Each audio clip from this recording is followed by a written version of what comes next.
Hi అండి అందరికీ. ఈరోజు మా ఇంట్లో బారసాల ఫంక్షన్కి ఉదయం పోచమ్మ గుడికి పోయినామండి. మనము వాళ్ళకి పెట్టే బట్టలు ముందు పోచమ్మ తల్లి దగ్గర పెట్టొచ్చిన తర్వాత మనకు పుట్టిన పిల్లలకి అలాగే వాళ్ళ తల్లికి వేయాలండి. మా ఇంట్లోనైతే ఇట్లా చేస్తారు. మీరు ఎలా చేస్తారో కామెంట్ బాక్స్లో కామెంట్ చేయండి.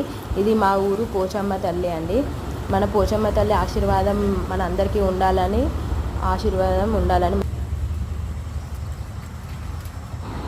మా ఊరు పోచమ్మ తల్లి అండి.